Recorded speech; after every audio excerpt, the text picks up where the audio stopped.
Hola, bienvenidos al episodio 23 de esta serie de comentarios al Evangelio según San Marcos que estamos haciendo en el marco del curso bíblico de la Parroquia del Santísimo Redentor. Hoy vamos a comentar los versículos 1 al 25 del capítulo 14 del Evangelio según San Marcos y lo hemos titulado La Nueva Alianza. Por fin dejamos atrás 3 episodios, hemos estado narrando ese martes, que corresponde al martes santo de la liturgia católica, ese martes en el que Jesús ha pasado la jornada discutiendo con distintos grupos en la explanada del Templo de Jerusalén. Y finalmente, saliendo de la ciudad y desde el Monte de los Olivos, realiza ese discurso, que es el más largo que encontramos en este Evangelio, sobre el fin de aquel templo y también sobre el fin del mundo. Hoy amanecemos a un nuevo día. Vamos a leerlo. Faltaban 2 días para la fiesta de la Pascua y de los panes ácimos.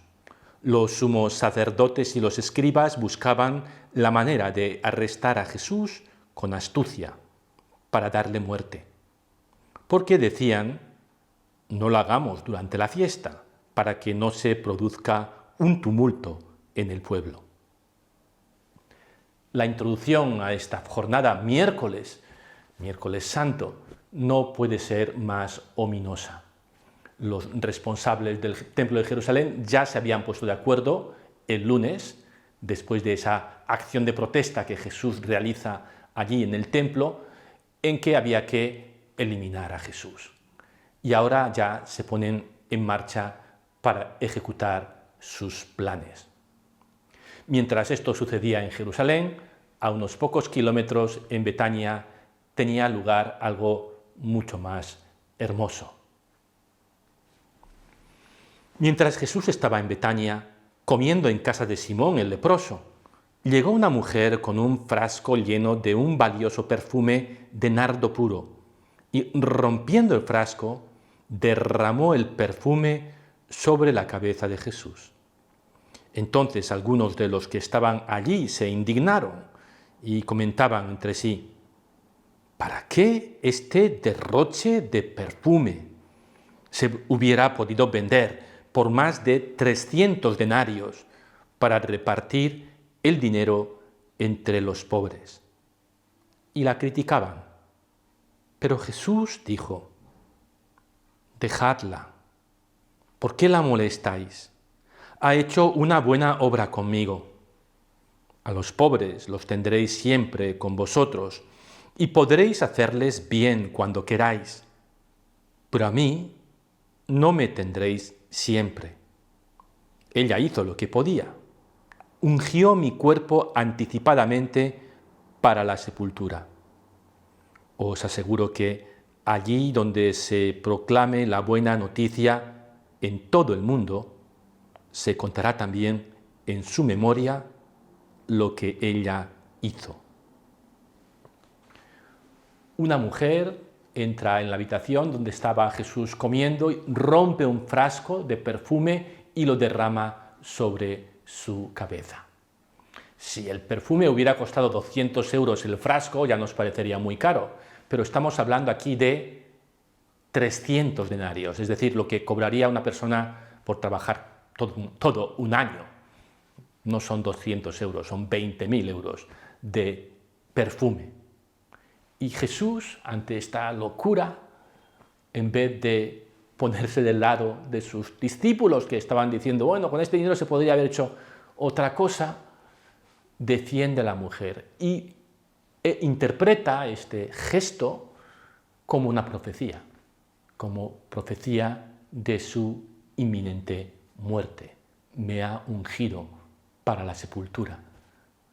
Y defiende este gesto que viene a aliviar un día que va a estar cargado de mucha maldad. El amor, si es amor, a veces hace locuras, comete excesos. Y Jesús entiende el gesto y sobre todo la intención de esta mujer. Judas Iscariote, uno de los 12, fue a ver a los sumos sacerdotes para entregarles a Jesús. Al oírlo, ellos se alegraron y prometieron darle dinero. Y Judas buscaba una ocasión propicia para entregarlo. La traición de Judas en este miércoles santo es el eslabón que hace posible la cadena de acontecimientos que van a concluir con la muerte de Cristo. Pasamos al día siguiente, Jueves Santo. El primer día de la fiesta de los panes ácimos, cuando se inmolaba la víctima pascual, los discípulos dijeron a Jesús: ¿Dónde quieres que vayamos a prepararte la comida pascual? Él envió a 2 de sus discípulos diciéndoles: Id a la ciudad, os encontraréis con un hombre que lleva un cántaro de agua. Seguidlo y decidle al dueño de la casa donde entre: El maestro dice: ¿Dónde está mi sala en la que voy a comer el cordero pascual con mis discípulos? Él os mostrará en el piso alto una pieza grande, arreglada con almohadones y ya dispuesta. Preparadnos allí lo necesario. Los discípulos partieron y al llegar a la ciudad encontraron todo como Jesús les había dicho y prepararon la Pascua. Esta cena es muy importante, por eso Marcos nos cuenta con detalle su preparación.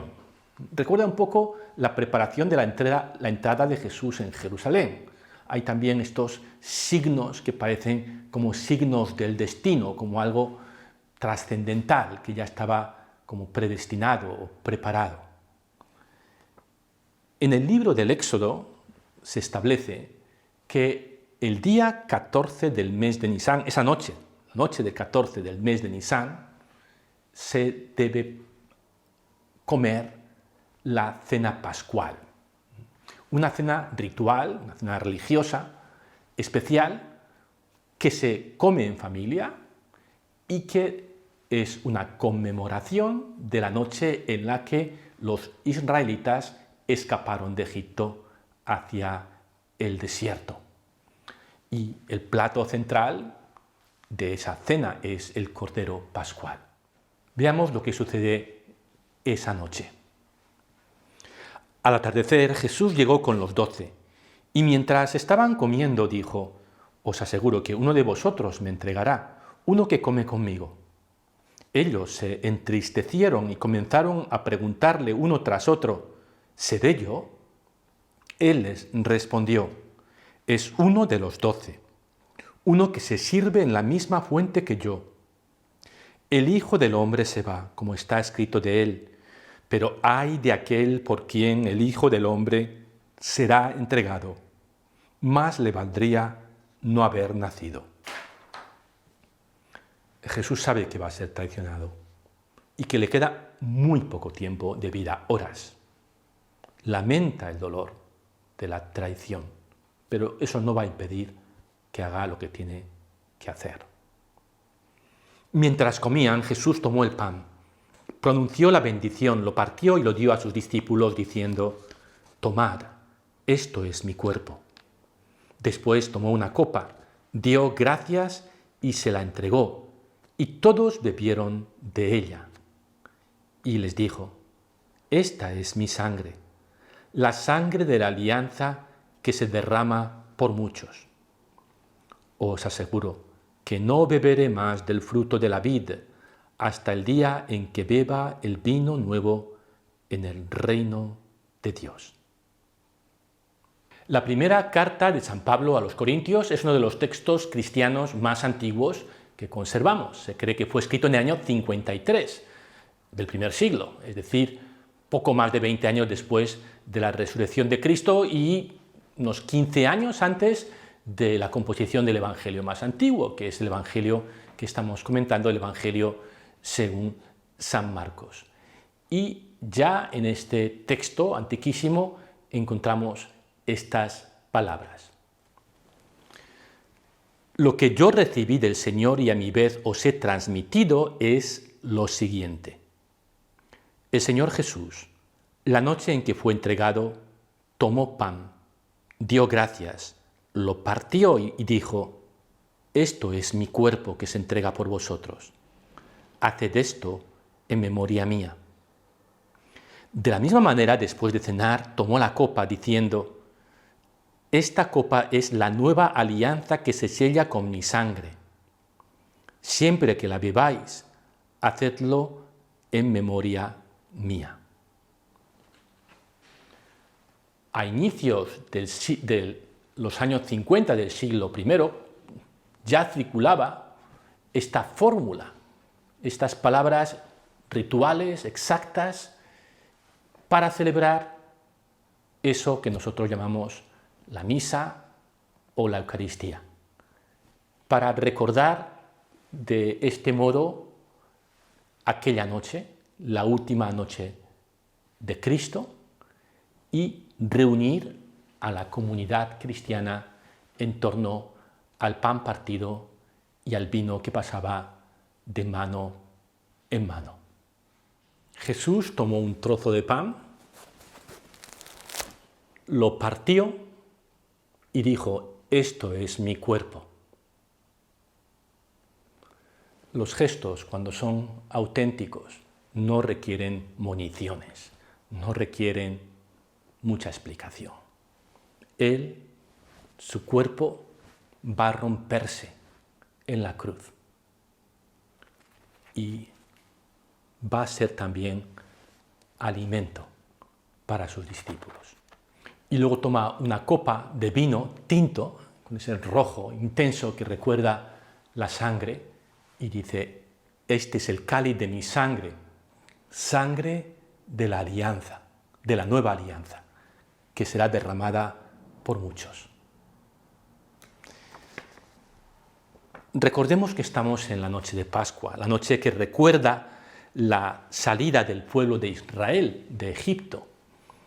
Cuando Moisés y su pueblo salieron de Egipto y cruzaron el Mar Rojo y atravesaron el desierto, en medio del desierto, en el monte Sinaí, Moisés recibe la ley, es decir, los 10 mandamientos y las demás leyes, y baja de la montaña para presentarlo al pueblo de Israel. Leemos el pasaje del libro del Éxodo. Moisés vino y comunicó al pueblo todo lo que le había dicho el Señor y todas sus leyes. Y todo el pueblo respondió a una: cumpliremos todo lo que ha dicho el Señor. Estamos asistiendo a lo que hoy llamaríamos la firma, al acuerdo de la alianza, una palabra importantísima en la Biblia, la alianza, es decir, el pacto entre Dios y su pueblo. Dios se compromete a proteger de forma especial a este pueblo y el pueblo se compromete a vivir según la voluntad de Dios expresada en aquellas leyes. Esta es la alianza del pueblo de Israel, lo que fundamenta el pueblo de Israel. Pues bien, Jesús va a hacer una nueva alianza. Para ratificar esta alianza, Moisés va a hacer otro ritual, un ritual que era algo típico de su cultura: ofrecer animales, carne de animales, a la divinidad, ¿no? Hacer un sacrificio, y mata unos novillos. Sigamos leyendo en el libro del Éxodo. Entonces Moisés tomó la sangre y roció al pueblo diciendo: esta es la sangre de la alianza que el Señor ha hecho con vosotros según las cláusulas ya dichas. El gesto de Jesús está inspirado en esta alianza que Moisés hizo, o que el pueblo de Israel hizo a través de Moisés con Dios en el monte Sinaí, pero es una nueva alianza. Y esta vez no va a ser ratificada con sangre de novillos, sino que va a ser ratificada con su propia sangre, es decir, con la entrega misma de Cristo Jesús. Si la antigua alianza fundó el pueblo de Israel, esta nueva alianza va a fundar también un pueblo, una comunidad, la Iglesia, que a diferencia de Israel o de cualquier otro pueblo no está basado en lazos de sangre, ni siquiera en un territorio o en las costumbres, sino que está basado en una conexión especial con Dios. Es la nueva alianza basada, fundamentada en la entrega de Jesús. Jesús va a morir en la cruz, lo van a matar, pero lo importante no es lo que sucede físicamente, que una gente sin escrúpulos va a torturar a un inocente y lo va a matar, sino que lo que sucede por dentro de Cristo. Él se entrega, Él da su vida.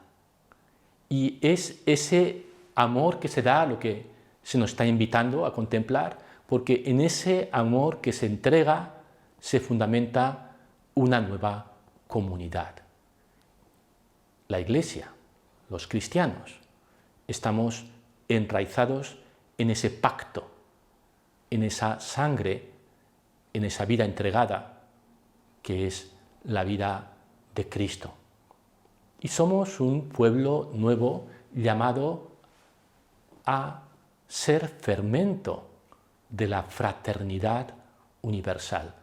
Un pueblo no como los demás, que se limitan a acoger a los suyos según distintos criterios, sino que está radicalmente abierto a acoger a hombres y mujeres de toda raza, cultura, condición, porque nadie está excluido del amor de Dios. Y ahora algunas preguntas para la reflexión. ¿Qué hubieras pensado si hubieras estado presente en la habitación en la que aquella mujer de Betania derramó perfume carísimo sobre la cabeza de Jesús? ¿No fue aquello una locura? Y otra pregunta. ¿Cómo celebras tú la Eucaristía? ¿Es esta celebración creadora de una comunidad humana basada en una nueva alianza con Dios? Muchas gracias por estar una semana más con nosotros. Seguimos en este camino hacia la Pascua del Señor.